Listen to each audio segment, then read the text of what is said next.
बिस्मिल्लाहिर्रहमानिर्रहीम अस्सलाम वालेकुम रहमतुल्लाह। लाहौर के अंदर इलेक्शन ट्रिब्यूनल्स ने काम शुरू कर दिया है और इलेक्शन ट्रिब्यूनल्स के काम शुरू करने का मतलब ये है कि अब इस हुकूमत के दिन गिरते जा चुके हैं।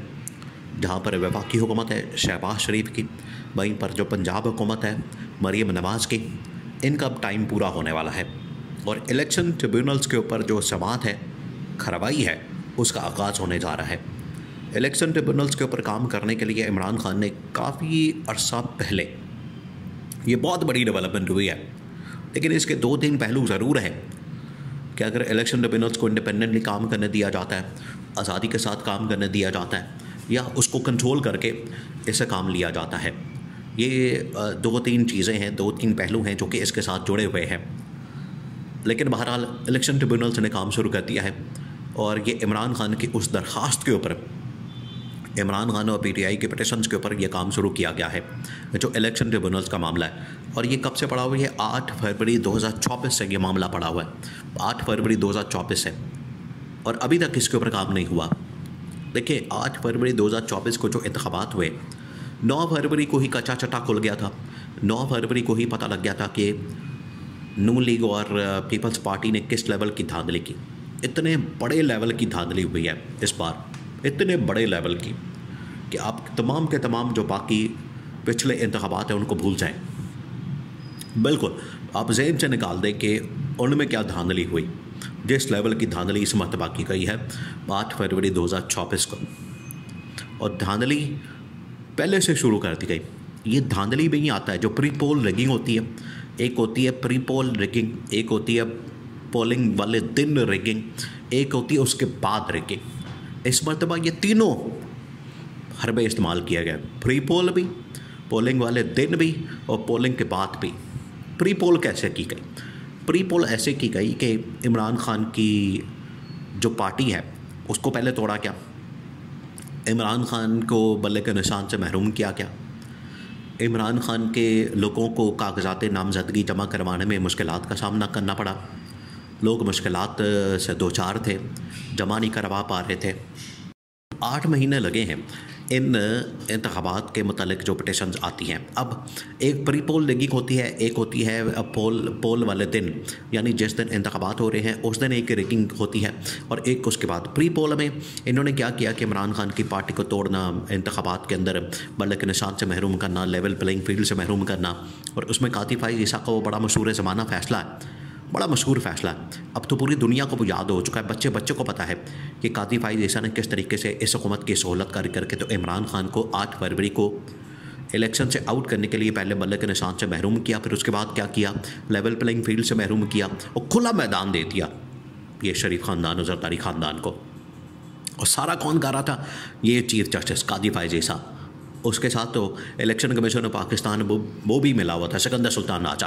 बहरहाल अब ये हो गई प्री पोल, और उसके बाद होती है पोलिंग डे पर, पोलिंग वाले दिन रिगिंग। वो क्या होती है? इन्होंने पूरे मुल्क के अंदर इंटरनेट बंद कर दिया, मोबाइल फ़ोन बंद कर दिया, इन्होंने पूरे मुल्क के अंदर इंटरनेट बिल्कुल डाउन कर दिया। और जो SMS सर्विस थी इलेक्शन कमीशन ऑफ पाकिस्तान ने शुरू की कि आप इस पर SMS करें तो आपको पता लग जाएगा कि आपका वोट कहाँ है, किस हल्के में है, कौन सा आपके हल्के में बंदा खड़ा है, पीटीआई से कौन है, ये तमाम डिटेल आती थी। इन्होंने पकड़ के वो भी सर्विस बंद कर दी।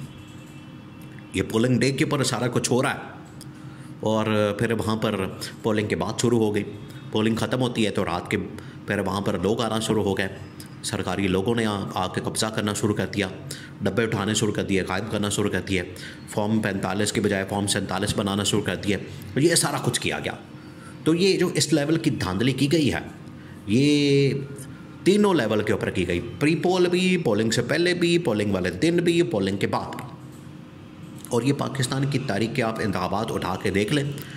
अब तो खैर इसके ऊपर जितनी ऑर्गेनाइजेशंस काम करती हैं पाकिस्तान के इंतखाबात के ऊपर, जो उनका ऑडिट करती हैं, दुनिया भर के जो इंतखाबात के ऑडिट करने वाली ऑर्गेनाइजेशंस मौजूद हैं, वो चाहे पाकिस्तान के इलेक्शन के ऑडिट करें या दुनिया में किसी मुल्क में होने वाले इंतखाबात के ऑडिट करें, तमाम के तमाम जितनी ऑर्गेनाइजेशन काम करती है, उन्होंने कहा कि ये इतने बड़े पैमाने पर धांधली हुई है, इतने बड़े लेवल पर धांधली हुई है जिसका तस्वुर भी नहीं किया जा सकता। और ये धांधली सिर्फ इमरान खान को आउट करने के लिए की गई। तो आज इमरान खान ने तो खैर उसी वक्त ही कह दिया था कि इलेक्शन ट्रिब्यूनल्स काम करें। अब इलेक्शन ट्रिब्यूनल्स को काम करने नहीं दिया गया। कभी कादी फाइज जैसा जजेस को बदल देता, कभी जजेस को लगा देता, कभी जजेस को फारिग कर देता। एक इस्लामाबाद हाई कोर्ट का एक जज इन्होंने लगाया, तारिक महमूद जहांगीरी। वो इलेक्शन ट्रिब्यूनल्स बड़े आज़ादाना तरीके से, बड़े ही इंडिपेंडेंट तरीके से काम कर रहा था। तारिक महमूद जहांगीरी के ऊपर इस किस्म का प्रेशर डाला गया, कभी उसकी डिग्री जाली, कभी वो बंदा ठीक नहीं, कभी उसके घर वालों के ऊपर प्रेशर, कभी उसको प्रेशर, कभी उसके वीडियोस, कभी कुछ, कभी सोशल मीडिया के ऊपर कैंपेन, और कभी इलेक्शन कमीशन उसको उड़ा देता था। इस किस्म के हरबे इस्तेमाल किए जा रहे थे कि ये इलेक्शन ट्रिब्यूनल्स की कार्रवाई आगे ना बढ़ सके। तो अब लाहौर से इलेक्शन ट्रिब्यूनल्स ने काम करना शुरू किया। अब वहाँ पर एक रिटायर्ड जज की सरबराही में इन ट्रिब्यूनल्स ने काम करना शुरू किया, जो कि बस आते खुद में एक दो नंबरी लगती है।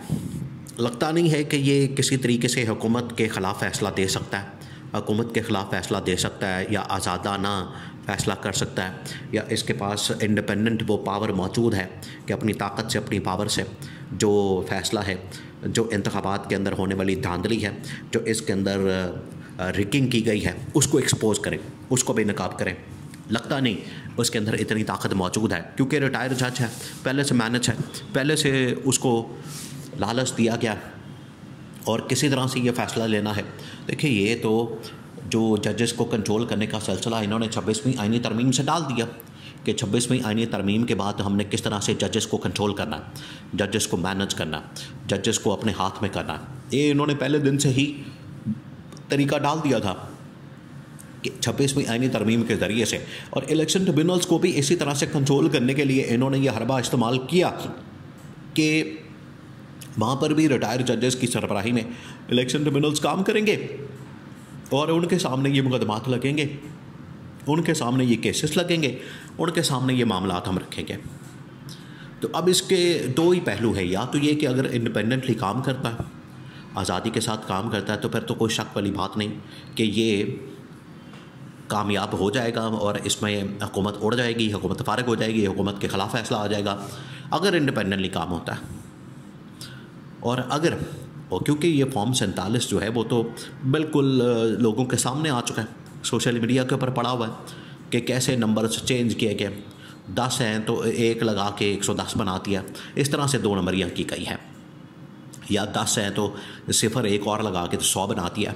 तो इस तरह से, और अगर ये रिटायर जज बना के मैनेज करके चलाते हैं तो फिर हुकूमत के हक़ में ही फ़ैसला आना है, और यहाँ से हुकूमत को एक किस्म की लेजिटिमेसी मिल जानी है जो इसके पास मौजूद नहीं है।